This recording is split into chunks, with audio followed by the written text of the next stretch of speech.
ഇവർ ഒരു തുരുത്തിലാണ് ഫൈനലി ആ ഒരു ബോഡി ഇങ്ങനെ കാണുന്നത്. ഒരു മരത്തിൻ്റെ കൊമ്പിൽ ഇങ്ങനെ കുളത്തി നിൽക്കുകയാണ്. ഹാഫ് ഓഫ് ദ ബോഡിയേ ഉള്ളൂ, പകുതി ഓൾറെഡി പോയിട്ടുണ്ട്. ഈ ഒരു അരയുടെ ഭാഗം ഇങ്ങനെ മരത്തിൽ കൊളുത്തി നിൽക്കുകയാണ്. അപ്പോൾ അവർ ബോഡി താഴെ ഇറക്കിയിട്ട് ഇവർക്കാണ് ഭയങ്കര വിശപ്പ്, കാരണം അത്രയും സമയമായിട്ടൊന്നും കഴിച്ചിട്ടില്ല, ഭയങ്കര ഷിവറിങ് ആ ബോഡിയൊക്കെ. അപ്പോൾ KP പറഞ്ഞു, അപ്പോൾ ഇവർ പറഞ്ഞു നമുക്ക് ഏതായാലും ഫുഡ് അന്വേഷിച്ചിട്ട് പോകാമെന്ന് പറഞ്ഞു. അപ്പോൾ KP പറയാണ് എല്ലാവരും കൂടി പോകണ്ട, കാരണം ഈ മോന് ഇത്രയും ദിവസം ഒറ്റയ്ക്കാണ്, ഇനി ഈ മോൻ ഒറ്റയ്ക്കാവരുത്, നമ്മളിവന് കാത്തിരിക്കണം. കാരണം ബോഡി എന്ന് പറയാൻ പോലും ഇല്ല. അങ്ങനെയുള്ള ആ ഒരു അവയവത്തിന് വേണ്ടിയിട്ടാണ് KP പറയുന്നത് ഈ മോന് ഇനി ഒറ്റപ്പെടാൻ പാടില്ല, നമ്മളിവന് കാവലിരിക്കണം. ഇതൊരു കുഞ്ഞ് പൈതലാണ്, ഒറ്റയ്ക്കാണ്, ഉമ്മൻ്റെ ചൂട് പറ്റി കിടക്കുന്ന ഒരു കുട്ടിയാണിത്. അപ്പോൾ ആ കുട്ടി എത്ര പേടിച്ചിട്ടുണ്ടാവും ഇത്രയും ദിവസം. അപ്പോൾ ഇനി അവനെ പേടി വേണ്ട, നമ്മൾ കൂടെ ഉണ്ടാവണം. അത് പറഞ്ഞപ്പോൾ ഞാൻ സത്യം പറഞ്ഞാൽ എനിക്ക് കരച്ചിൽ വന്നു.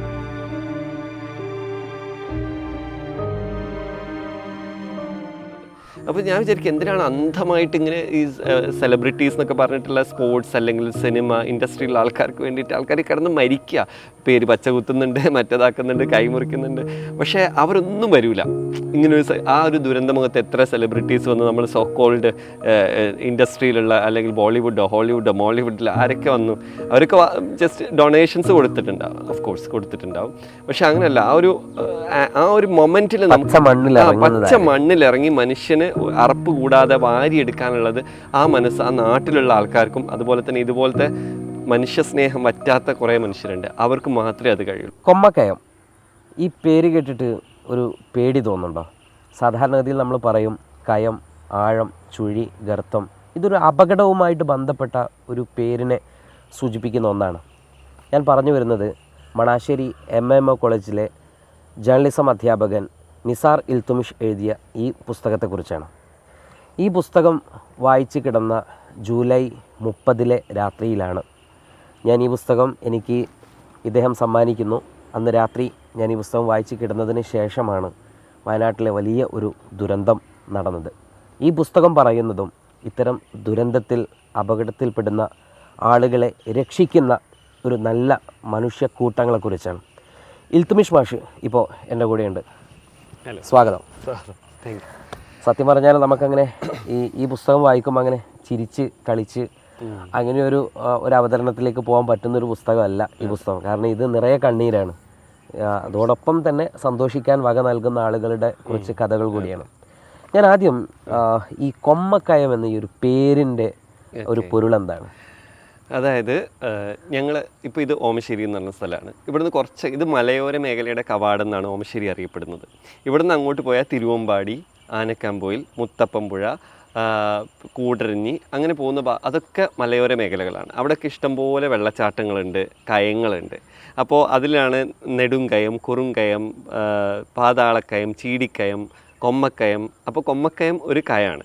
അപ്പോൾ ആ കൊമ്മക്കയത്തെക്കുറിച്ച് ഇതിൽ ഒരാളെന്നോട് ഇങ്ങനെ കൊമ്മക്കയത്തിൻ്റെ കഥ പറഞ്ഞപ്പം ആ കൊമ്മക്കയം എന്ന് പറഞ്ഞ ആ പേരിൽ തന്നെ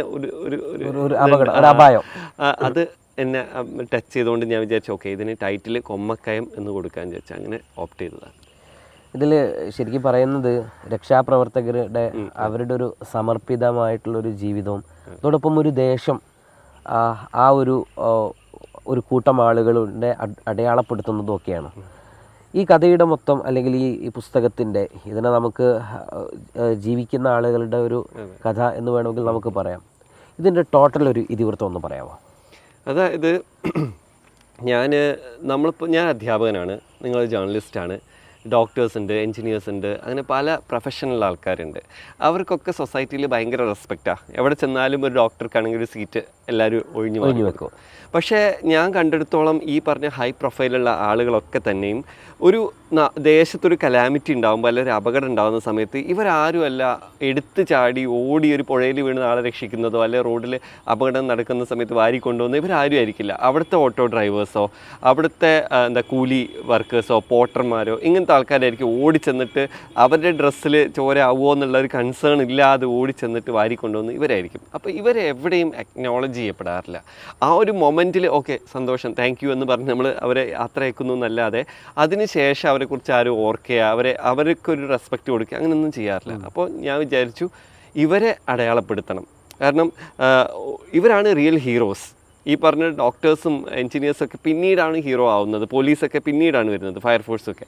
ഇവരാണ് ഫസ്റ്റ് ഒരു സ്ഥലത്ത്. നമ്മുടെ കോഴിക്കോട് ഓട്ടോ ഡ്രൈവർ നൗഷാദ് അതെ, സമയത്തെ ഇൻസിഡന്റിൽ അവിടെ ഇടപെടുന്നു. അതെ, അതുപോലെ തന്നെ. അപ്പോൾ ഇങ്ങനത്തെ ആൾക്കാരുടെ ലൈഫ് ജനങ്ങൾ അറിയണം. അവരെത്ര വെച്ചാൽ ഇവർ 10-15 ദിവസമൊക്കെയാണ് ഒരു ബോഡിക്ക് വേണ്ടിയിട്ട് ഒരു വെള്ളത്തിൽ മുങ്ങിക്കിടന്ന് തപ്പുന്നത്, ഈ അരിപ്പാറ തുഷാരഗിരി ആ പ്രദേശത്തൊക്കെ. അപ്പോൾ ആ ദിവസങ്ങളിൽ ഇവരുടെ വീട്ടിൽ ഭക്ഷണം ഇതൊന്നും ഉണ്ടാകും. ആൻഡ് ഇവരിതിന് 5 പൈസ സ്വീകരിക്കുന്നുമില്ല. അവർ 5 പൈസ കൊടുത്താൽ അവർ വാങ്ങൂല, പറയും സർവീസാണ്, സർവീസിന് പൈസ വാങ്ങുകയാണെങ്കിൽ പിന്നെ നമ്മൾ എന്തിനാ സർവീസ് എന്ന് പറയുന്നത്. അപ്പോൾ അവരുടെ ലൈഫ് അത്രയും സാക്രിഫൈസ് ചെയ്തിട്ട് അവർ ഡെഡിക്കേറ്റ് ചെയ്തിട്ട് ചെയ്യുന്നുണ്ട്. അപ്പോൾ അതിനെ ലോകത്തെ അറിയിക്കാൻ വേണ്ടിയിട്ടാണ് ഒരു 20 അധ്യായങ്ങളിൽ 20 രക്ഷാപ്രവർത്തനങ്ങളുടെ കഥയാണ് ഇത്. ഇതിൽ എനിക്ക് ഏറ്റവും ഇഷ്ടപ്പെട്ടൊരു ഭാഗം എന്ന് പറഞ്ഞത് നിസ്കരിക്കാൻ പോകുന്നൊരു രംഗമുണ്ട്. ജുമാ നമസ്കരിക്കാൻ പോകുന്നുണ്ട്. അപ്പോൾ അവിടെ അവർക്ക് ഭക്ഷണം കഴിക്കാൻ വേണ്ടി അവരുടെ കയ്യിൽ ക്യാഷ് ഇല്ല. ആ സമയത്താണ് ഈ ആർക്കോ വേണ്ടിയാണ് ഈ തിരച്ചിൽ നടത്തുന്നത്. അവരുടെ ബന്ധുക്കൾ ഇവർക്ക് ഭക്ഷണം ഓഫർ ചെയ്യുന്നുണ്ട്. ആ ഭക്ഷണം അവർ വേണ്ട, ഇത് സേവനമാണ്. അപ്പോൾ അത്രമാത്രം സൂക്ഷ്മത പുലർത്തുന്ന ആളുകൾ എന്ന് പറയുമ്പം മനസ്സിൽ അത്രയും നന്മയുള്ള ആളുകളായിരിക്കണം. അതോടൊപ്പം ഒരു മയ്യത്ത് നമസ്കാരത്തിൽ പങ്കെടുക്കാൻ വേണ്ടിയിട്ട് മലപ്പുറം ജില്ലയിൽ ചേളാരിക്കപ്പുറം പോകുന്ന ഒരു കഥ കൂടിയുണ്ട്. ശരിക്കും ഇങ്ങനെയൊരു പുസ്തകം തയ്യാറാക്കണം എന്നും അതോടൊപ്പം ഇത്തരം ആളുകൾ ഇപ്പോൾ ഒരുപാട് അനുഭവങ്ങളുണ്ട്, ഏകദേശം 10-20 അധ്യായങ്ങളുണ്ട്. അപ്പം ഇത്തരം ആളുകളെയൊക്കെ സമീപിക്കുന്നു, അവരുടെയൊക്കെ ഹിസ്റ്ററി കിട്ടണം, ഈ നടന്ന സംഭവങ്ങൾ നമ്മൾ കേൾക്കണം, അതിൻ്റെ അനുഭവസ്ഥരുടെ അടുത്ത് പോകണം. അങ്ങനെ ഇതൊക്കെ ഒന്ന് കോർഡിനേറ്റ് ചെയ്ത് വരുമ്പോൾ ഏകദേശം ഫീല് ചെയ്ത സംഭവങ്ങളൊക്കെ എന്തായിരുന്നു? ഞാനിത് ഫസ്റ്റ് ഞാൻ പറഞ്ഞിട്ടുണ്ട്, ഇതിൽ ടൈറ്റിൽ പറയുന്നുണ്ട്, ഞാനിങ്ങനെ നിരന്തര യാത്ര ചെയ്യുന്ന ഒരാളാണ്. അപ്പോൾ ഒരു പ്രാവശ്യം ഞാൻ കർണാടകയിലെ ശ്രാവണബെലഗൊള എന്ന് പറഞ്ഞ സ്ഥലത്ത് പോയ സമയത്ത് അവിടെ ഒരു ട്രാജിക് ഇൻസിഡൻറ്റ് ഞാൻ കാണുന്നുണ്ട്, 2 കുട്ടികൾ വെള്ളത്തിൽ മുങ്ങി മരിക്കുന്നത്.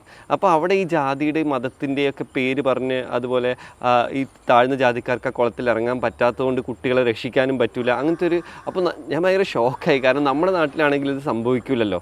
അപ്പോൾ 2 കുട്ടികൾ കൺമുമ്പിൽ മരിക്കുന്നത് അവരിങ്ങനെ നോക്കി നിൽക്കുക, നമുക്കൊന്നും ചെയ്യാൻ പറ്റില്ല, അവർക്കൊന്നും ചെയ്യാൻ പറ്റില്ല. പിന്നീട് ആ ജാതിക്കാർ വന്നിട്ട് കുട്ടികളെ എടുക്കുക. അങ്ങനെയൊക്കെ കാണുന്ന സമയത്ത് ഞാൻ വിചാരിച്ചു നമ്മുടെ നാട്ടിലൊന്നും ഒരിക്കലും ഇങ്ങനെ സംഭവിക്കില്ല, നമ്മൾ എത്ര ലക്കിയാണ് കേരളത്തിൽ ജനിച്ചത്. അപ്പം തന്നെ ഞാൻ ഈ KP എന്ന് പറഞ്ഞ ആളെ വിളിച്ചിട്ട് ഞാൻ ചോദിച്ചു എവിടെയാണ് ഉള്ളത്. അപ്പോൾ നാട്ടിലുണ്ട്, അപ്പോൾ എനിക്ക് നിങ്ങളൊന്ന് കാണണം, വന്നിട്ട് നമുക്കൊന്ന് സംസാരിക്കണം എന്ന് പറഞ്ഞു. അങ്ങനെ ഞാൻ വന്നതിന് ശേഷമാണ് ഞാൻ KP ബഷീർ എന്നാണ് മൂപ്പരുടെ പേര്, മൂപ്പരോട് ഞാൻ സംസാരിക്കുന്നു. അപ്പോൾ എനിക്കറിയാം ഇങ്ങനെ രക്ഷാപ്രവർത്തനത്തിന് പോകുന്ന കഥകളൊക്കെ എനിക്ക് കേട്ടിട്ടുണ്ട്. അപ്പോൾ ഞാൻ പറഞ്ഞു നമുക്കൊന്ന് ഇരുന്ന് സംസാരിക്കാമെന്ന്. അപ്പോൾ എനിക്ക് തോന്നുന്നത് എഴുതാൻ തുടങ്ങിയിട്ട് ഒരു 5 വർഷമൊക്കെ ആയിട്ടുണ്ടാവും. പക്ഷേ എന്താ വെച്ചാൽ ഒരു ഇൻസിഡൻറ്റ് കഴിയുന്ന സമയത്ത് ഞാൻ എഴുതി തുടങ്ങാൻ വിചാരിക്കുന്ന സമയത്തായിരിക്കും മൂപ്പര് പറയും അടുത്തൊരു ഇൻസിഡൻറ്റ് ഉണ്ടായിട്ടുണ്ട്.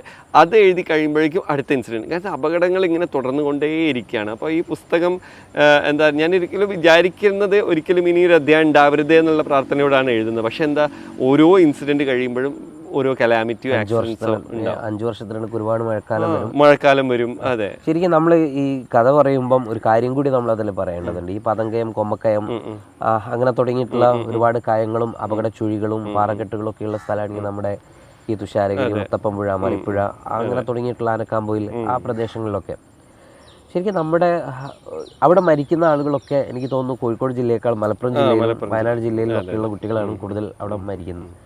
ശരിക്കും നമ്മുടെ ഇപ്പോൾ നമ്മൾ ഒരു ബോർഡ് വെക്കുകയാണ്, പ്രവേശനമില്ല എന്ന് പറഞ്ഞാൽ നമ്മൾ പ്രവേശിച്ചിരിക്കും, ഓവർടേക്ക് ചെയ്യാൻ പാടില്ല, നമ്മൾ ഓവർടേക്ക് ചെയ്തിരിക്കും. നമ്മുടെ അവിടെ വളരെ കൃത്യമായിട്ട് സൈൻ ബോർഡുകളുണ്ട്, ഈ വർഷം ഇത്ര പേർ മരിച്ചു, അല്ലെങ്കിൽ അപകട ചുഴികളുണ്ട്, പരിചയമില്ലാത്തവർ പുഴയിൽ ഇറങ്ങരുത്. നമ്മുടെ യൂത്ത്, നമ്മളിത് കേൾക്കുന്ന പ്രേക്ഷകരും ഒരു യൂത്ത് എത്ര പറഞ്ഞാലും നമ്മളൊരു പക്ഷെ അവിടെ സംഭവിച്ചുകൊണ്ടിരിക്കുന്നു.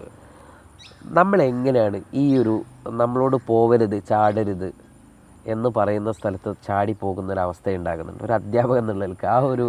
ആ ഒരു സിസ്റ്റത്തെ എങ്ങനെയാണ് നമ്മൾ? കാരണം പല കഥകൾ കേൾക്കുന്ന സമയത്ത് എനിക്ക് രാത്രി ഉറങ്ങാൻ പറ്റിയിട്ടില്ല ഇതിലുള്ള. കാരണം പലതും ചെറിയ കുട്ടികളാണ്, 10ാം ക്ലാസ് +2 ഒക്കെ പഠിക്കുന്ന കുട്ടികളുടെ കഥയാണ് ഇതിൽ എഴുതേണ്ടി വന്നിട്ടുള്ളത്. അപ്പോൾ അതിലൊക്കെ ഓരോരുത്തരുടെയും ബോഡിക്ക് വേണ്ടിയിട്ട് 15-16 ദിവസം കഴിഞ്ഞിട്ടൊക്കെയാണ്, ബോഡി എന്ന് പറയാൻ പറ്റില്ല, ഹാഫ് ഓഫ് ദ ബോഡിയൊക്കെ കിട്ടിയിട്ടുള്ളൂ, പാർട്സ് മാത്രമേ കിട്ടിയിട്ടുള്ളൂ. അപ്പം എനിക്ക് തോന്നുന്നത് ഈ KP ഇങ്ങനെ പറയുന്നുണ്ട് അതിൽ എപ്പോഴും നമ്മൾ ഈ മഴ തുടങ്ങുന്നതിന് തൊട്ട് മുമ്പും മഴ തീർന്നതിന് തൊട്ട് ശേഷവും അപ്പോൾ സേഫാന്ന് തോന്നും, വെള്ളം അധികം വരില്ല. പക്ഷേ അവിടെ മഴ പെയ്യും പെട്ടെന്ന് പ്രദേശത്ത് അങ്ങനത്തെ ഒരു സിറ്റുവേഷൻ. അപ്പോൾ ഈ കുട്ടികൾ വിചാരിക്കും ഇവിടെ ഒന്നും കുഴപ്പമൊന്നുമില്ലല്ലോ എന്ന് വിചാരിച്ച് ഇറങ്ങുന്നതാണ്. പക്ഷേ അപകടമാണ്. നമുക്ക് ഒരിക്കലും പറയാൻ പറ്റില്ല ഈ പുഴയുടെ സ്വഭാവം, കാട്ടിലുള്ള മഴയുടെ സ്വഭാവം നമുക്ക് പ്രെഡിക്റ്റ് ചെയ്യാൻ പറ്റില്ല. പിന്നെ എനിക്ക് ഇതിലുള്ള ഓരോ കഥ വായിക്കുമ്പോഴും എനിക്ക് തോന്നിയിട്ടുള്ളത് വൺ ലാസ്റ്റ് ടൈം എന്ന് പറയും ഈ കുട്ടികളൊക്കെ. അതായത് ഫ്രണ്ട്സൊക്കെ പറയാണ് ഓക്കെ പൂവല്ലേ എന്ന് പറയുമ്പോൾ അയാൾ പറയും ഒറ്റ ഒന്നും കൂടി ലാസ്റ്റ് ഒന്ന് ഇറങ്ങട്ടെ. അങ്ങനത്തെ ലാസ്റ്റ് ഇറങ്ങിയിട്ടുള്ള പലരും പിന്നീട് തിരിച്ച് കയറിയിട്ടില്ല. അതാണ് ഞാനിത് വായിച്ചപ്പോൾ ഞാൻ ഇങ്ങനെ ഓർക്കുക, ഇത് ലാസ്റ്റ് ജസ്റ്റ് ഒന്നും കൂടി മുങ്ങട്ടെ, അല്ലെങ്കിൽ ഒരൊറ്റ ഫോട്ടോ കൂടി എടുക്കട്ടെ എന്ന് പറയുന്ന സമയത്താണ് സ്ലിപ്പാവുന്നതും തലയടിക്കുന്നതും. കാരണം ഈ പറയുന്ന സാധനം വെള്ളം അത്ര ശക്തമായിട്ടുള്ള വെള്ളമൊന്നും ഉണ്ടാവില്ല, പക്ഷേ സ്ലിപ്പായിട്ട് തലയടിച്ചിട്ടാണ് പലരും മരിക്കുന്നത്. ആ സ്ലിപ്പായി കഴിഞ്ഞാൽ പിന്നെ ഒരു രക്ഷയില്ല. ഇത് ശരിക്കും KP യും പിന്നെ നിങ്ങൾക്ക് ആദ്യമായിട്ട് നിങ്ങളുടെ കുറച്ച് ആളുകൾ, പിന്നെ നിങ്ങൾ ആദ്യത്തെ ഒരു കലാമിറ്റി നടക്കുമ്പം വാട്സാപ്പിൽ ഒരു മെസ്സേജ് വരുന്നു. ആ വാട്സാപ്പിൽ ആരൊക്കെ ഇന്ന സ്ഥലത്ത്, എനിക്ക് തോന്നുന്നു കട്ടിപ്പാറ കരിഞ്ചോല ആരൊക്കെ വരുന്നു. അപ്പോൾ നിങ്ങൾ ഒരു ഇത്തരത്തിലുള്ള പണിയായുധങ്ങളൊക്കെ നൽകുന്ന ആളിൻ്റെ അടുത്ത് പോയി ചോദിക്കുന്നു, പക്ഷെ അദ്ദേഹം തരുന്നില്ല. അപ്പൊ അദ്ദേഹം പറയുന്ന ഒരു വാക്കുകൂടിയുണ്ട്, നിങ്ങളെ കൊണ്ടുപോകുന്ന ആവേശം തിരിച്ചിവിടെ കൊണ്ടുവയ്ക്കുന്നതിനുണ്ടാവില്ല. അപ്പൊ ഇത് അതിനുശേഷം അദ്ദേഹത്തിൻ്റെ ഒരു അപ്രോച്ച് എന്തായിരുന്നു നിങ്ങൾ ഈ സ്ഥലത്ത് പോയി കഴിഞ്ഞതിന് ശേഷം? അതായത് കരിഞ്ചോല ഇൻസിഡൻറ്റ് ഉണ്ടായ സമയത്ത് സത്യം പറഞ്ഞാൽ ഇവിടെ ഒരു വാട്സപ്പ് കൂട്ടായ്മയിൽ ഭയങ്കര ചർച്ച നടന്നു. നമ്മൾ അങ്ങോട്ട് പോകാമെന്ന് ഇവിടുത്തെ യുവാക്കൾ പറഞ്ഞു. അപ്പോൾ വലിയ ആൾക്കാർ പറഞ്ഞു അവിടെ പോകേണ്ട ആവശ്യമില്ല, കാരണം ഓൾറെഡി അവിടെ ആൾക്കാരുണ്ടെന്ന്. പക്ഷേ ഇവർ പോയി പരിചയമുള്ള ആൾക്കാരാണല്ലോ. അപ്പോൾ അവർ പറഞ്ഞു ഒരു 1000 ആൾക്കാർ ചെന്നാലും അവിടെ ഇനിയും ചെയ്യാനുണ്ട്, ഒരുപാട് ആൾക്കാർ മണ്ണിൻ്റെ അടിയിലുണ്ട് എന്ന് പറഞ്ഞിട്ട് ഇവർ ഒറ്റയ്ക്ക് ഇവരൊക്കെ ധിക്കരിച്ചിട്ടാണ് സത്യം പറഞ്ഞാൽ ഇറങ്ങി പോകുന്നത്. പക്ഷേ പോകുന്ന സമയത്താണ് അവരുടെ കയ്യിൽ ആയുധങ്ങളൊന്നും തന്നെ ഇല്ല. അപ്പോൾ ആയുധങ്ങൾ കൊടുക്കുന്ന ആയുധങ്ങൾ വാടകയ്ക്ക് കൊടുക്കുന്ന ആളുടെ അടുത്ത് പോയപ്പോൾ അവർ പറഞ്ഞു സോറി തരാൻ പറ്റില്ല, കാരണം നിങ്ങൾക്ക് ഒരു ആവേശത്തിന് അങ്ങ് പോകും, പിന്നെ തിരിച്ചു കൊണ്ടുവരില്ല എന്ന്. പക്ഷേ എന്നിട്ട് വേറെ സ്ഥലത്ത് പോയിട്ടാണ് എടുത്തത്.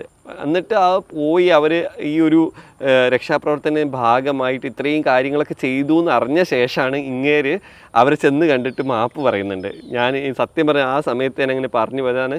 ഇന്ന് വരെ ഐ തിങ്ക് ഈ ഒരു സമയം വരെ എന്ത് ആവശ്യം ഉണ്ടെങ്കിലും അവർ ഫ്രീ ആയിട്ടാണ് പണിയായുധങ്ങൾ കൊടുക്കുന്നത്. ഇപ്പോഴും അങ്ങനെ തന്നെയാണ്. ശരിക്കും ദുരന്തമുഖത്ത് പോയിട്ടുണ്ടോ? ഇല്ല, സത്യം പറഞ്ഞാൽ ഞാനൊക്കെ ഈ പറഞ്ഞ 99% ആളുകളിൽ പെട്ട ആളാണ്. അതായത് ഒരു ആക്സിഡൻറ്റ് കണ്ടാൽ ഞാനൊരു പക്ഷേ ഇങ്ങനെ ഫ്രീസായി നിൽക്കുക എന്നല്ലാതെ ഞാനിങ്ങനെ എടുത്തു ചാടിയിട്ട് അവരെ രക്ഷിക്കാൻ പോകുന്ന ഒരു ആളൊന്നും ആയിരിക്കില്ല എന്നാണ് എൻ്റെ ഒരു വിശ്വാസം. കാരണം ഞാനൊക്കെ അത്രയും സാധാരണക്കാരനായിട്ടുള്ളൊരു മനുഷ്യൻ. പക്ഷേ ഇവരെ ഞാൻ റെസ്പെക്റ്റ് ചെയ്യുന്നത് വെച്ചാൽ ആ ഒരു പ്രസൻസ് ഓഫ് മൈൻഡ്, ആ ഒരു മൈക്രോ സെക്കൻഡിലാണല്ലോ ആക്ഷൻ ചെയ്യേണ്ടത്. അല്ലാതെ നമ്മളിങ്ങനെ ആലോചിച്ചിരുന്നിട്ട് ഓക്കെ ഇനി ചെയ്യാമെന്ന് പറഞ്ഞാൽ അപ്പോഴേക്ക് കഴിഞ്ഞിട്ടുണ്ടാവും. അതെ, ഇവർ ഒരു വെള്ളത്തിലൊരാൾ പോകുന്നുണ്ട് അപ്പം ചാടുന്നുണ്ട്. പക്ഷേ ഞാനൊക്കെ ഇങ്ങനെ നോക്കി ആരെങ്കിലും ഒന്ന് വിളിച്ച് നീന്തലറിയാവുന്ന ആരെങ്കിലും ഉണ്ടോ എന്ന് വിളിച്ച് അവരെ വരുത്തിച്ച് ചാടുക എന്നല്ലാതെ ആ ഒരു കാറ്റഗറിയിൽപ്പെട്ട ആളാണ്. അപ്പോൾ ദുരന്തമുഖത്തൊക്കെ പോയാൽ ഞാൻ ചിലപ്പോൾ എനിക്ക് ഭയങ്കര ജെന്റിൽ ഹാർട്ടായതുകൊണ്ട് എനിക്കതൊന്നും കാണാനുള്ളൊരിതില്ല. പിന്നെ അവിടെ ചെന്നിട്ട് നമുക്ക് ചെയ്യാനൊന്നും ഇല്ലാത്തതുകൊണ്ട് ഞാനിപ്പോൾ ഈ വയനാട്ടിലേക്കൊക്കെ ആൾക്കാർ ഇങ്ങനെ ഓടി പോകുന്നുണ്ട് അവിടെ കവർ ചെയ്യാൻ ഫോട്ടോ എടുക്കാമെന്നൊക്കെ പറഞ്ഞിട്ട്. പക്ഷെ ഞാൻ പോയിട്ടില്ല. എന്ന് വെച്ചാൽ നമുക്കൊന്നും ചെയ്യാനില്ലാത്തടത്ത് പോയിട്ട് സിമ്പത്തൈസ് ചെയ്യാമെന്നല്ലാതെ നമുക്കൊന്നും ചെയ്യാനില്ല. അപ്പോൾ ഒരു പക്ഷേ എനിക്ക് എന്തെങ്കിലും അവിടെ കോൺട്രിബ്യൂട്ട് ചെയ്യാൻ പറ്റുകയാണെങ്കിൽ പോവായിരുന്നു. പക്ഷേ എനിക്ക് പോകണമെന്ന് വലിയ ആഗ്രഹം ഉണ്ടായിരുന്നു. നമുക്ക് കൗൺസിൽ ചെയ്യാനോ അല്ലെങ്കിൽ വോളണ്ടിയർഷിപ്പിനൊക്കെ പോകണമെന്ന് ആഗ്രഹം ഉണ്ടായിരുന്നു. പക്ഷേ ആ സമയത്തൊന്നും ഇങ്ങനെ ലിമിറ്റഡ് ആയിട്ടായിരുന്നു ആൾക്കാരെ അങ്ങോട്ട് വിട്ടിട്ടുണ്ടായിരുന്നു. ഞാൻ വോളണ്ടിയറിൽ വന്നിട്ടുണ്ടായിരുന്നു നമ്മുടെ കോളേജസിലൊക്കെ. അപ്പോൾ ഞാൻ അതിലൊക്കെ അപ്ലൈ ചെയ്തിട്ടുണ്ട്, പക്ഷേ വിളിച്ചിട്ടുണ്ടായിരുന്നില്ല. ശരിക്കും ഈ പുസ്തകം ഇറങ്ങിയതിന് ശേഷം ഇത്തരം കുറച്ച് ഡിസാസ്റ്റർ നടന്ന സംഭവങ്ങളിൽ പോയി കണ്ട് കുറച്ച് കാര്യങ്ങൾ കൂടി എഴുതാമായിരുന്നു എന്ന് ഇപ്പോൾ തോന്നുന്നുണ്ടോ? അതായത് കണ്ടെഴുതുക എന്ന് വെച്ചാൽ ഈ ഡിസാസ്റ്ററിന് ശേഷമുള്ളത് എല്ലായിടത്തും ഒരുപോലെ തന്നെ ആയിരിക്കും. ദുഃഖം, കണ്ണീര്, നഷ്ടപ്പെടുന്നത്, സ്വപ്നങ്ങൾ തകർന്ന ആൾക്കാരുടെ ഇത് തന്നെ ആയിരിക്കും എല്ലാ സ്ഥലത്തും ഡിസാസ്റ്റേഴ്സിൽ ഉണ്ടാവുക. പക്ഷേ ഒരു ദുരന്തത്തിൻ്റെ ഭീകരത എത്രത്തോളാണെന്നുള്ള അറിയണമെങ്കിൽ ചിലപ്പം അവിടെ ചെന്നിട്ട്, പിന്നെ നമുക്ക് വിഷ്വൽസ് ഇങ്ങനെ കാണുന്നുണ്ടല്ലോ ടെലിവിഷനിൽ. അപ്പോൾ പക്ഷേ എനിക്ക് ആഗ്രഹമുണ്ട്, പക്ഷേ നമുക്കൊന്നും ചെയ്യാൻ പറ്റില്ലല്ലോ എന്ന് ഓർത്തിട്ട് എനിക്കൊരു മെൻറ്റൽ ഈ സാധനം കൊണ്ടാണ് ഞാൻ അങ്ങോട്ട്. നിങ്ങൾ പറഞ്ഞുള്ളൊരു പോയിന്റ് ഉണ്ട്. നമ്മളിപ്പോൾ ഞാൻ ഇന്നലെ കൂടി വയനാട് ഡിസാസ്റ്റർ നടന്ന സന്ദർശിക്കുകയുണ്ടായി. നമ്മൾ പോകുന്നത് അവിടുത്തെ അതിൻ്റെ അപ്ഡേഷനുമായിട്ട് ബന്ധപ്പെട്ട കാര്യങ്ങൾക്കാണ്. പക്ഷേ അവിടെ ഒരു 3 കിലോമീറ്റർ മുന്നേ പോലീസ് ബാരിക്കേഡ് വെച്ച ആളുകളെ തടയാണ്. ആളുകളെ തടയുമ്പം ആളുകൾ ഇതൊരു ഡിസാസ്റ്റർ ടൂറിസം ആക്കിയിട്ടാണ് കാണുന്നത്.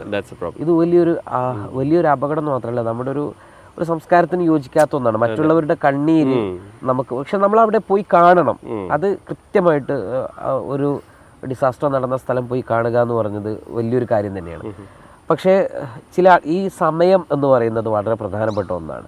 പിന്നെ മറ്റൊരു കാര്യം, നമ്മളൊക്കെ ഇപ്പോൾ ഇത്തരം സ്ഥലങ്ങളിലൊക്കെ പോകുമ്പോൾ, ഞാൻ തന്നെ ഈ ഡിസാസ്റ്റർ നടന്ന ആദ്യ മണിക്കൂറുകളിൽ അവിടെ എത്തിയ ആളാണ്. ഏകദേശം 10-14 ദിവസത്തോളം നമ്മൾ അവിടെ സ്റ്റേ ചെയ്തു.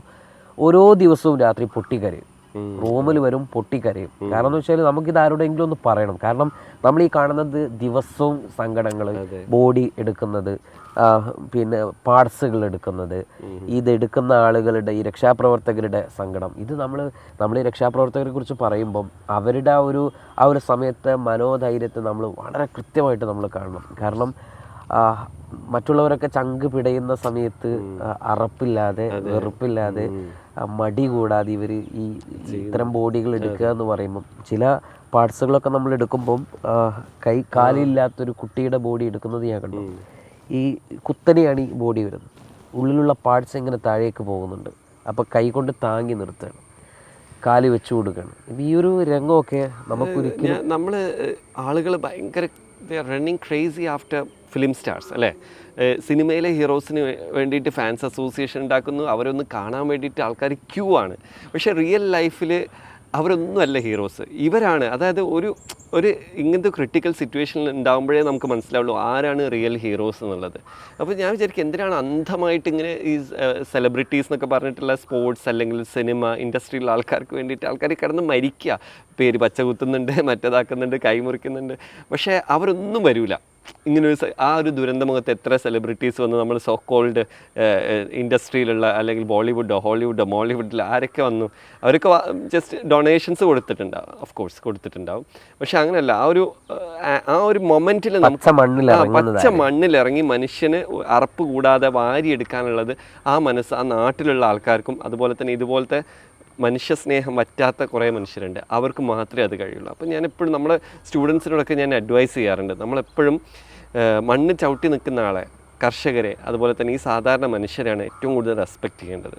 പക്ഷേ അവരെവിടെയും റെസ്പെക്റ്റ് ചെയ്യപ്പെടുന്നില്ല എന്നുള്ളതാണ് എൻ്റെ ഒരു റിയാലിറ്റി.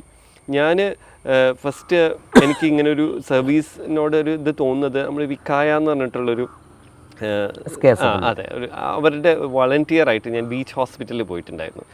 അപ്പോൾ ആദ്യമൊക്കെ ഞാൻ സത്യം പറഞ്ഞാൽ എന്നെ നിർബന്ധിച്ച് പേര് എഴുതി പറഞ്ഞു വെച്ചത്. അപ്പോൾ ഞാൻ വിചാരിച്ചു എങ്ങനെയെങ്കിലും ബീച്ചിലൊക്കെ പോയി സമയം കളയാലോ എന്ന് വിചാരിച്ചിട്ടാണ് പോയത്. പക്ഷെ അവിടെ ചെന്ന് ഞാൻ ആ ഒരു സർവീസ് എടുത്ത സമയത്ത് സത്യം പറഞ്ഞെങ്കിൽ 23rd of every month അതായിരുന്നു ഈ ഞങ്ങളുടെ ഓമശ്ശേരിക്കുള്ള ഡേറ്റ്. അപ്പോൾ ആദ്യത്തെ പ്രാവശ്യം ഞാൻ പോയപ്പോഴാണ് സത്യം പറഞ്ഞാൽ ഞാൻ ലൈഫിൽ എന്തെങ്കിലും ഒരു നല്ല കാര്യം ചെയ്തിട്ടുണ്ടെന്ന് എനിക്ക് തോന്നിയത് ആ ഒരു സർവീസിലേക്ക് ഇറങ്ങിയ സമയത്താണ്. അപ്പോൾ അവിടെ നമ്മൾ ട്രോളി ഉരുട്ടിയിട്ട് 3 നിലകൾ ഇങ്ങനെ കയറ്റാനുണ്ടാവും, അതുപോലെ തന്നെ ബൈസ്റ്റാൻഡറായിട്ട് നിന്ന് കൊടുക്കാനുണ്ടാവും, ചിലർക്ക് മരുന്ന് വാങ്ങി കൊടുക്കാനുണ്ടാവും, അങ്ങനെയൊക്കെ പറഞ്ഞിട്ട്. അപ്പോൾ അതിൽ എന്നെ ഏറ്റവും ഇതായിട്ടുള്ളത് ഞാൻ എഴുതിയിട്ടുണ്ട്, അതിൽ ചക്രവർത്തി എന്ന് പറഞ്ഞിട്ടുള്ള ഒരു പേഷ്യൻ്റ്, അതായത് ഡെസ്റ്റിറ്റ്യൂട്ട് വാർഡ് ഉണ്ട് അവിടെ, ആരോരും ഇല്ലാത്ത, പേരും നാളും ഒന്നും അറിയാത്ത ആൾക്കാർ ഒരു വാർഡ്, ആ വാർഡിൽ അവരെ ചികിത്സിക്കുന്നത്. അപ്പോൾ ഞാൻ വിചാരിക്കും ആ നഴ്സുമാർക്കൊക്കെ എത്ര ശമ്പളം കൊടുത്താലും മതിയാവില്ല. കാരണം ഈ ചക്രവർത്തി എന്ന് പേര് മാത്രമേ ഉള്ളൂ അയാൾക്ക്, അയാളൊരു തമിഴനാണ്. ചക്രവർത്തി എന്നിട്ട് അയാൾക്ക് ആ ബെഡിൽ തന്നെയാണ് എല്ലാം, ഈ മലമൂത്രം എല്ലാം, അതിൽ ഭക്ഷണം ഉണ്ടാവുമല്ലോ. അപ്പോൾ അയാളെ കുളിപ്പിച്ചിട്ട് എനിക്ക് ഫസ്റ്റ് സത്യം പറഞ്ഞാൽ ആസ് എ ഹ്യൂമൻ എനിക്ക് അറപ്പ് തോന്നിയിട്ടുണ്ട് ഞാൻ അവിടെ ചെന്നപ്പോൾ. ഞാനൊരു ട്രെയിൻഡ് വളണ്ടിയർ ഒന്നുമല്ല. അപ്പോൾ പക്ഷെ എൻ്റെ കൂടെ വന്നിട്ടുള്ള നിസാമാവട്ടെ, ഗഫൂർ എന്നൊക്കെ പറഞ്ഞിട്ടുള്ള ആൾക്കാരൊക്കെ അയാളെ ഇങ്ങനെ ചേർത്തെടുത്തിട്ട് വാഷ്റൂമിൽ കൊണ്ടുപോയി കഴുകി ഡ്രസ്സ് മാറ്റി പിന്നെ പാമ്പേഴ്സ് കെട്ടി തിരിച്ച് കട്ടിൽ കൊണ്ട് കടത്തിയപ്പോൾ ഞാൻ സത്യം പറഞ്ഞാൽ ഞാൻ ശരിക്കും അത്ഭുതപ്പെട്ടു പോയി, ഇങ്ങനെയൊക്കെ മനുഷ്യന്മാർക്ക് ചെയ്യാൻ പറ്റുമോ എന്നുള്ളത്. അതിനുശേഷം ഞാൻ എല്ലാ 23-ാം തീയതി ആവാൻ കാത്തിരുന്നു. ഒരു 2 വർഷത്തോളം ഞാനിങ്ങനെ പോകുമായിരുന്നു. എല്ലാ 23-ാം തീയതി ഞാൻ പോകും. എനിക്ക് ഒരുപാട് പേഷ്യൻസിനെ കണക്റ്റഡായി. കാർത്തിയാനി ചേച്ചി, ഭാസ്കരൻ ചേട്ടൻ, അങ്ങനെയൊക്കെ പറഞ്ഞിട്ട് ആൾക്കാർ നമ്മൾ വരുന്നത് കാത്തിരിക്കുന്ന കുറേ മനുഷ്യന്മാർ അവിടെ ഉണ്ടായിരുന്നു. അതെന്നെ വല്ലാതെ ടച്ച് ചെയ്തിട്ടുള്ളൊരു. ഇപ്പോൾ ഈ എൻ്റെ ഓമശ്ശേരി വാട്സപ്പ് കൂട്ടായ്മ ഇപ്പോൾ ഈ കരിഞ്ചോലയ്ക്ക് ശേഷം ഒരുപാട് സ്ഥലങ്ങളിലേക്ക് എത്തി. ഇപ്പോൾ അവരൊക്കെ വ്യത്യസ്തമായിട്ടുള്ള ഫീൽഡുകളിൽ പ്രൊഫഷണൽ വർക്ക് ചെയ്യുന്ന ആളുകളുണ്ട്, കൂലിപ്പണിക്കാരുണ്ട്. അപ്പോൾ ആ രീതിയിലൊക്കെ വർക്ക് ചെയ്യുന്ന ഡ്രൈവേഴ്സ്, അങ്ങനെ ഒരുപാട് ആളുകൾ, കാറ്റഗറീസ് ആളുകൾ. അപ്പോൾ ഇവരുടെ ഇപ്പോൾ ഏത് സമയത്തും അവർ അലർട്ടാണ്. അപ്പോൾ ഇവരൊക്കെ ആയിട്ട് സംസാരിക്കുമ്പം ഇവർക്ക് സമയനഷ്ടം ഉണ്ടാകും, സാമ്പത്തിക നഷ്ടം ഉണ്ടാകും. അപ്പോൾ ഇതിനൊക്കെ ഇവരെങ്ങനെയാണ് നിങ്ങളുടെ സ്വകാര്യ സംഭാഷണത്തിലൊക്കെ അവർ പറയാറുള്ളത്? അതായത് ഞാൻ പറഞ്ഞിട്ടെ, ഇതിലുള്ള ആൾക്കാർ ഒരു മെജോറിറ്റി ആൾക്കാരും അന്നന്നത്തെ ഡ്രൈവിങ്ങിലൂടെ അല്ല അന്നന്നത്തെ കൂലി കൊണ്ട് ജീവിക്കുന്ന മനുഷ്യന്മാരാണ്. അപ്പോൾ അവരൊരിക്കലും എന്നോട് കംപ്ലൈൻറ്റ് പറഞ്ഞിട്ടില്ല, എന്താണ് ഇതിന് പോയതിന് ശേഷം ഇങ്ങനെ ആയിട്ടുണ്ട് എന്നോ അങ്ങനെയൊന്നും പറയില്ല. അല്ലെ ഒരു ഡൊണേഷൻ വേണമെന്നോ ഒരു പൈസ വേണം ഒന്നും ഇതുവരെ ആവശ്യപ്പെട്ടിട്ടില്ല. അവർ പറയുന്നത് ദേ are more than happy, help ചെയ്യാൻ പറ്റിയല്ലോ എന്നുള്ളതാണ് അവരുടെ സാറ്റിസ്ഫാക്ഷൻ. അപ്പോൾ ഇതിലെനിക്ക് ഏറ്റവും സ്ട്രൈക്കിംഗ് ആയിട്ട് തോന്നിയെന്ന് വെച്ചാൽ KPയും അല്ലെങ്കിൽ ഇവരൊക്കെ പറയുകയെന്ന് വെച്ചാൽ 15 ദിവസമൊക്കെ കണ്ടിന്യൂസ് രക്ഷാപ്രവർത്തനത്തിന് പോകുമല്ലോ ഈ വെള്ളച്ചാട്ടത്തിലൊക്കെ. അപ്പോൾ ഓരോ രാത്രി വരുന്ന സമയത്തും ഇവർ കിടക്കുന്ന സമയത്ത് ഇങ്ങനെ ഞെട്ടി എണീക്കുന്നത് വെച്ചാൽ പാറപ്പുറത്തുനിന്ന് വീഴാണ് അവർ. അപ്പോൾ അവർ ഞെട്ടിണീക്കുക. അപ്പോൾ ഒരാൾ ഇങ്ങനെ അവർ ആ ഒരു ഇൻസിഡന്റ് അവർ ഇമേജ് ചെയ്യുന്നുണ്ട്. അല്ല, അവരിങ്ങനെ സ്ലിപ്പ് ആവുകയാണല്ലോ ഓരോ പ്രാവശ്യം വലിഞ്ഞു കയറും. അപ്പോൾ അവർ ചോദിക്കുക മറ്റാളോട്, ഞാൻ ഇങ്ങനെ ഉറങ്ങാൻ പറ്റില്ല ഇങ്ങനെ അപ്പോൾ എല്ലാവർക്കും ഇതുണ്ട്. കാരണം അവരൊക്കെ തന്നെയും ഇങ്ങനെ സ്ലിപ്പായിക്കൊണ്ടിരിക്കുകയാണ്. കാരണം ഇത് തന്നെയാണല്ലോ 15 ദിവസം നടന്നുകൊണ്ടിരിക്കുന്നത്, പാറപ്പുറത്താണ്, സ്ലിപ്പ് ആവുകയാണ്. അപ്പോൾ അവരുടെ ഒരു ട്രോമ അത് ഭയങ്കരമായിരിക്കും. അതൊന്നും ആരും കാണുന്നില്ല സത്യം പറഞ്ഞാൽ. ഈ തേര് കാട്ടിനുള്ളിലൂടെ പോലെ, അപ്പോൾ തേര് വന്ന് പൊള്ളി ചീർത്ത് പിന്നെ മുള്ള് കൊണ്ട് വാണ്ട് എന്തൊക്കെ ഇതാണ്. ഞാൻ വിചാരിക്കും ഞാനൊന്നും ഒരിക്കലും അങ്ങനെയൊന്നും പോവില്ല. ഞാനെന്നല്ല ഒരുവിധ ആൾക്കാരൊന്നും ഇത്രയും സാക്രിഫൈസ് ചെയ്തിട്ട് പോവില്ല.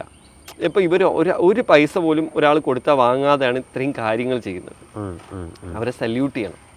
ഈ സത്യം പറഞ്ഞാൽ ഇത്തരം ആളുകൾക്ക് ഏതെങ്കിലും തരത്തിലുള്ളൊരു ഒരു പദ്ധതികൾ സർക്കാരിൻ്റെ തലത്തിൽ, ഇപ്പോൾ നമ്മുടെ സിസ്റ്റങ്ങളെ സംബന്ധിച്ച് പറയുമ്പോൾ നമുക്ക് ഇവിടെ ഒരു ഡിസാസ്റ്റർ സംഭവിക്കുമ്പോൾ ദേശീയ തലത്തിൽ നിന്ന് NDRF വരേണ്ടി വരുന്നൊരവസ്ഥയാണ്. നമ്മുടെ ഫയർഫോഴ്സ് എന്ന് പറഞ്ഞാൽ അത്ര തന്നെ എക്യുപ്ഡ് ആയിട്ടുള്ള ഒരു വെൽ സിസ്റ്റം ഉള്ള ഒരു സംവിധാനമല്ല. അല്ല എന്ന് നമുക്ക് തീർത്ത് പറയാൻ പറ്റില്ലെങ്കിൽ പോലും നമ്മൾ പ്രതീക്ഷിക്കുന്ന ആ ഒരു രംഗം ഇല്ല. അപ്പോൾ ഇത്തരത്തിലുള്ള ആളുകളെ കൂടി ചേർത്ത് പിടിച്ചുകൊണ്ട് സംസ്ഥാന തലത്തിലൊക്കെ ഒരു പ്രത്യേക ഒരു ടീം രൂപവൽക്കരിച്ചാൽ, അത് സർക്കാരിനാണെങ്കിലും അതോടൊപ്പം തന്നെ ഇത്തരം സംഭവങ്ങളുടെ സ്ഥലത്താണെങ്കിലും ഒക്കെ കുറച്ചുകൂടി അതിനെ സ്മൂത്താക്കി മാറ്റില്ലേ? അങ്ങനെ ഒരു നിർദ്ദേശം പറഞ്ഞാൽ എന്തായിരിക്കും പറയാം? ഞാൻ ഇപ്രാവശ്യം കളക്ടറുമായിട്ടുള്ള ഒരു കൂടിക്കാഴ്ച ഈ പുസ്തകമായിട്ട് ബന്ധപ്പെട്ടിട്ട് സംസാരിച്ചു. അപ്പോൾ കളക്ടർ ഈ പുസ്തകം കണ്ടപ്പോൾ അദ്ദേഹം പറഞ്ഞു ട്രാൻസ്ലേറ്റ് ചെയ്യണം ഇത് ഇംഗ്ലീഷിലേക്ക്. ബിക്കോസ് നമ്മുടെ കോഴിക്കോട് ഉള്ള ആൾക്കാരാണല്ലോ. അപ്പോൾ ഹീറോസ് ഓഫ് കാലിക്കറ്റ് എന്ന് പറഞ്ഞിട്ട് അവരൊരു പേജ് ക്രിയേറ്റ് ചെയ്യുന്നുണ്ട്.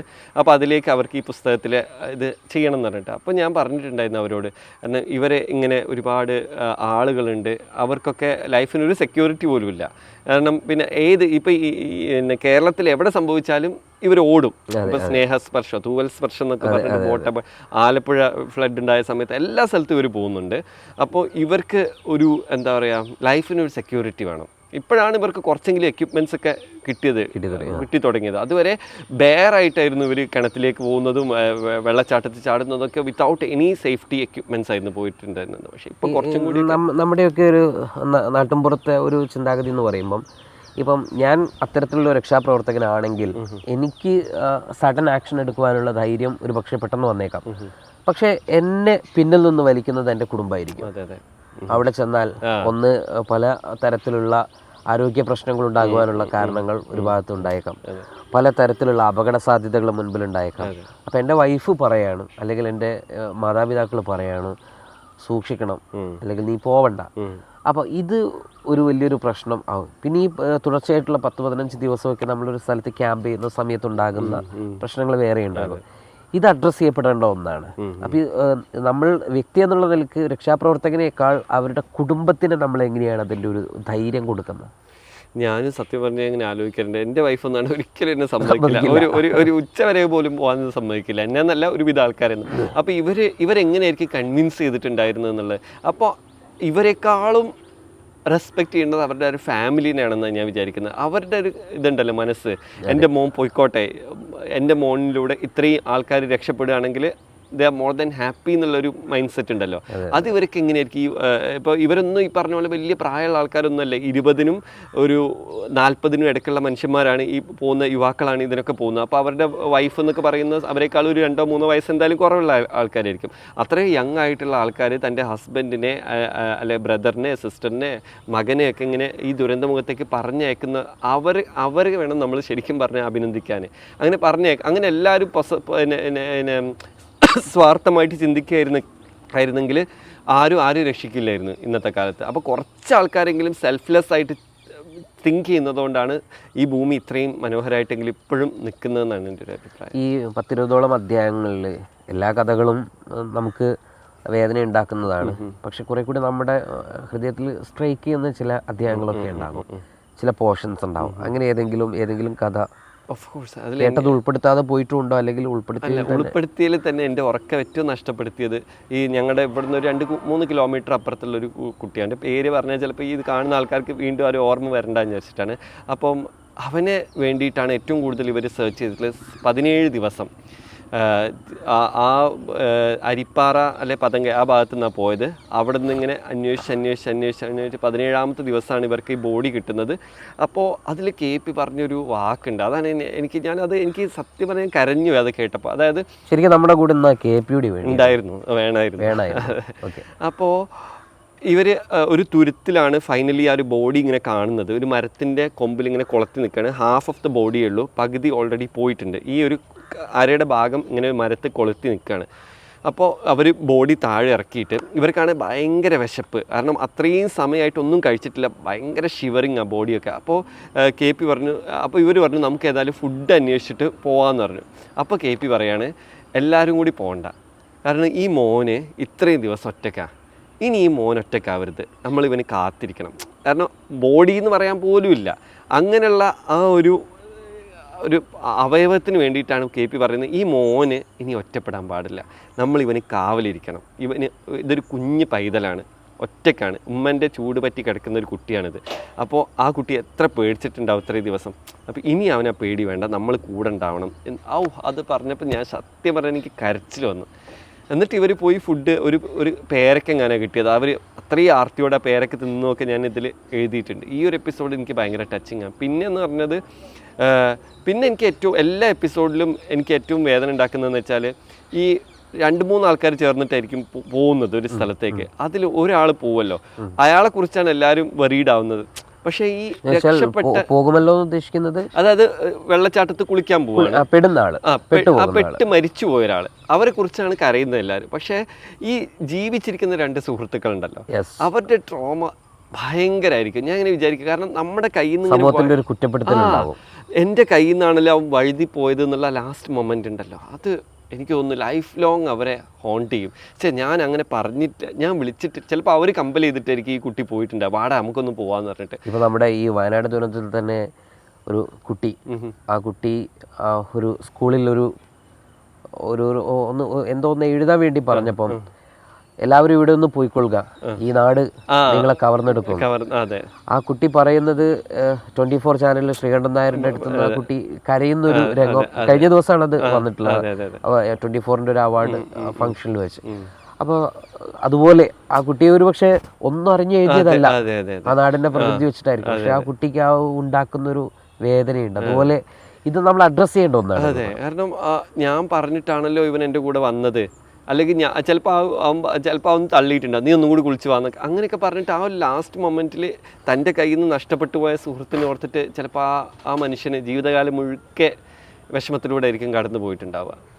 അതൊക്കെ. പിന്നെ വേറൊരു കാര്യം എന്ന് വെച്ചാൽ, ഫസ്റ്റ് നമ്മളിപ്പോൾ ഒരാൾ അപകടത്തിൽപ്പെട്ടു, പുഴയിലോ അല്ലെങ്കിൽ വെള്ളത്തിൽ പെടുന്ന ആൾക്കാരെ കുറിച്ചാണ് പറയുന്നത്. ഒരാളങ്ങ് പോയി കഴിഞ്ഞാൽ വീട്ടുകാരുടെ ഒരു വിശ്വാസം എന്ന് വെച്ചാൽ നെക്സ്റ്റ് ഡേ എവിടെയെങ്കിലും കയറി നീന്തി വരും എന്നുള്ളൊരു വിശ്വാസത്തിലേക്ക്. 2ാമത്തെ ദിവസവും 3ാമത്തെ ദിവസവും അവർ വിചാരിക്കുന്നത് എവിടെയെങ്കിലും കരയിൽ പറ്റിപ്പിടിച്ച് നിൽക്കുന്നുണ്ടാവും, അല്ലെങ്കിൽ ബോധം കെട്ട് എവിടെയെങ്കിലും കരയിൽ കിടക്കുന്നുണ്ടാവും. അങ്ങനെ ഒരാഴ്ച വരെ അവരിങ്ങനെ കരയിൽ ഇങ്ങനെ വന്നിട്ട് ഇങ്ങനെ എക്സ്പെക്റ്റ് ചെയ്യാണ്, നമുക്ക് ജീവനോടെ കിട്ടുന്നുള്ളൊരു എക്സ്പെക്റ്റേഷനാണ്. പക്ഷെ ഒരാഴ്ച കഴിയുമ്പോൾ അവർക്ക് ഏകദേശം മനസ്സിലാവും. കാരണം ഇവരിങ്ങനെ ഓരോ ദിവസവും രക്ഷാപ്രവർത്തനം കഴിഞ്ഞ് കരയിലൂടെ കയറി വരുമ്പോൾ ഇവരിങ്ങനെ നോക്കും. ആ ഒരു ദീനമായൊരു നോട്ടം KP ഇങ്ങനെ പറയുന്നുണ്ട്. അപ്പോൾ കിട്ടുമോ കിട്ടൂലേ എന്നുള്ളൊരു അവരൊന്നും പറയില്ല എന്ന് പറഞ്ഞു. അവരങ്ങ് പോവുക ചെയ്യുക, കാരണം അവർക്ക് പറയാനുള്ളൊരു ഇതുണ്ടാവില്ല. പിന്നീട് അവർ വിചാരിക്കുന്നത് ബോഡി എങ്കിലും കിട്ടിയാൽ മതിയായിരുന്നു എന്നുള്ള ലെവലിലേക്ക് എത്തും. അതുവരെ അവരുടെ പ്രതീക്ഷ, ഞാനും ഇങ്ങനെ വിചാരിക്കും കേട്ടോ, ഇപ്പോൾ ഇതുവരെ കിട്ടാത്ത എത്രയോ ബോഡീസ് ഉണ്ട്, ഇവർ പോയി അന്വേഷിച്ചിട്ട് ഇതുവരെ കണ്ടെത്താത്ത ബോഡീസ് ഉണ്ട്.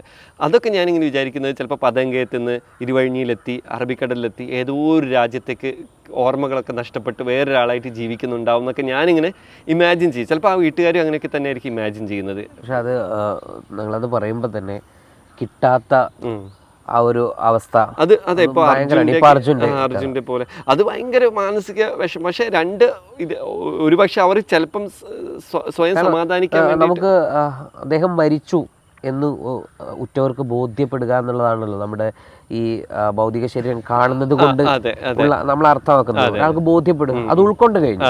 ഉൾക്കൊണ്ടാൽ അത് മരണമാണെങ്കിലും ജീവിതമാണെങ്കിലും അത് നല്ലതാണ്. പക്ഷെ അങ്ങനെ ഒന്നും ഇല്ലെങ്കിൽ അതൊരു പ്രയാസം തന്നെയാണ്. അല്ല, ഞാൻ വിചാരിക്കുകയാണ് ഒന്ന് ഇന്ന് വരുമോ വരൂല എന്ന് വിചാരിച്ചില്ല. ആ ഒരു ഭയങ്കരമായിട്ടുള്ളൊരു ലൈഫായിരിക്കും പിന്നീട് അങ്ങോട്ട്. പിന്നെ ഞാൻ വിചാരിക്കുക ചിലപ്പോൾ അവരങ്ങനെ ഇത് അനുഭവിക്കാത്തടത്തോളം കാലം നമുക്ക് കഥകളായിട്ട് സങ്കല്പിക്കുക എന്നുള്ളത് നമുക്ക് പറ്റും. പക്ഷെ നമ്മുടെ ഒരാൾ പോകുമ്പോഴേ നമുക്ക് അതിൻ്റെ ഒരു വിഷമം മനസ്സിലാവുള്ളൂ. അപ്പോൾ കഥകൾ എഴുതുന്ന ഒരാൾക്ക് ഓക്കെ അയാൾ എവിടെയെങ്കിലും ജീവിച്ചിരിപ്പുണ്ടാവും എന്നുള്ളത് നമുക്ക് അപ്പോൾ അർജുനും ഈ പറഞ്ഞ പോലെ എവിടെയെങ്കിലുമൊക്കെ മലകളുടെ മുകളിൽ ആദിവാസികളുടെ കയ്യിൽ പെട്ടിട്ടുണ്ടാകും, അവരവിടെങ്ങനെ ജീവിക്കാം എന്നൊക്കെ സങ്കല്പിക്കുന്നു എന്ന് പറയും പോലെ.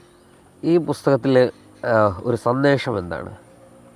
സന്ദേശം രണ്ടെണ്ണമായിട്ട് ലാസ്റ്റ് പേജിൽ ഞാനൊരു KP-യുടെ 10 കൽപ്പനകൾ എന്ന് പറഞ്ഞിട്ട് എഴുതിയിട്ടുണ്ട്. അതായത് ഒരാൾ വെള്ളത്തിൽ വീണാൽ എങ്ങനെ രക്ഷിക്കണം, ഒരാൾ പിന്നെ ഒരു അപകടത്തിൽപ്പെട്ടാൽ ആദ്യം ചെയ്യേണ്ട ഇത്തരം കാര്യങ്ങളൊക്കെ ഒരു സന്ദേശം പോലെ ഞാൻ കൊടുത്തിട്ടുണ്ട്. പിന്നെ അതിലപ്പുറം എൻ്റെ ഒരു ജനറൽ മെസ്സേജ് എന്ന് വെച്ചാൽ സമൂഹത്തിലുള്ള ആളുകളെ നമ്മൾ ഒരിക്കലും അവരുടെ ജോലി കൊണ്ടോ അവരുടെ ഡ്രസ്സിങ് കൊണ്ടോ ഒന്നുമല്ല വിലയിരുത്തേണ്ടത്.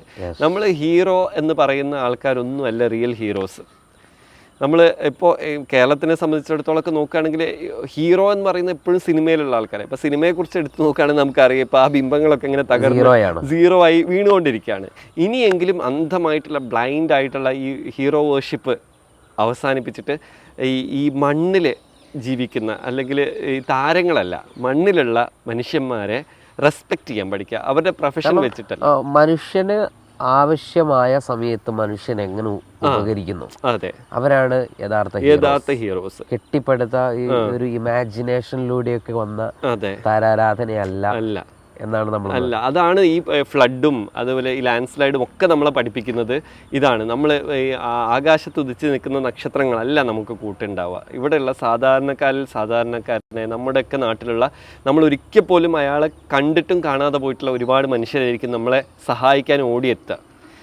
അവരെ നമ്മൾ ഒരിക്കലും അയാളുടെ പ്രൊഫഷൻ എന്താണെന്നോ അയാളുടെ ഐഡൻറ്റിറ്റി എന്താണെന്നൊന്നും നമുക്ക് മനസ്സിലാവില്ല. അയാൾ ഈ സമൂഹത്തിൽ ഉള്ളിലിങ്ങനെ എണ്ണപ്പെടാത്ത വ്യക്തികളായിരിക്കും അവരൊക്കെ. പക്ഷെ അവരൊക്കെ ആയിരിക്കും ഓടി വന്നിട്ട് നമ്മളെ എടുത്ത് കൊണ്ടുപോകാനുണ്ടാവുക. അപ്പോൾ ആ ഒരു വിശ്വാസം എല്ലാവരുടെ മനസ്സിലും ഉണ്ടാവണം. നമ്മൾ ആരെയും ഒരിക്കലും വില കുറച്ച് കാണരുത്. രണ്ടാമത്തെ കാര്യം, 2 കാര്യങ്ങളായിരുന്നു പറഞ്ഞത്. ഒന്നാമത്തെ ഞാൻ പറഞ്ഞു ഈ ഉപദേശങ്ങള്, ഈ പുസ്തകത്തിലൂടെ ഉപദേശങ്ങള്. അതായത് ഇത് പുസ്തകം വായിച്ചാൽ നിങ്ങൾക്ക് മനസ്സിലാവും. ഒരു ആക്സിഡന്റ് സ്പോട്ടിൽ നമ്മൾ ചിലപ്പോൾ വാരി എടുക്കുന്ന സമയത്തായിരിക്കും ഏറ്റവും വലിയ അപകടം വരിക. അപ്പോൾ അയാളെ എങ്ങനെ എടുക്കണം, അല്ലെ വെള്ളത്തിൽ വീണ ഒരാളെ നമുക്ക് എങ്ങനെ രക്ഷിക്കാൻ പറ്റും, പുഴയിൽ പോകുന്ന ഒരാളെ എങ്ങനെ നമുക്ക് രക്ഷിക്കാൻ പറ്റും, നീന്തൽ പഠിപ്പിക്കുന്നത് എങ്ങനെ, ബേസിക് ടിപ്സ്. വെള്ളത്തിൽ വീണ ഒരാളെ രക്ഷിക്കാൻ വേണ്ടി നമ്മൾ ചാടി കഴിഞ്ഞാൽ അയാൾ നമ്മളെയും താഴ്ത്തുന്നു. അത് KP കുറേ ടെക്നിക്കൽ സൈഡിൽ പറയുന്നത്. അതായത് നമ്മൾ ഒരിക്കലും മുമ്പിലൂടെ ചെന്ന് പിടിക്കരുത്, പുറകിലൂടെ ചെന്നിട്ട് വയറിന് പിടിക്കണം, അല്ലെങ്കിൽ മുമ്പിലൂടെ ചെന്നയാൾ നമ്മളെ പിടിച്ചു.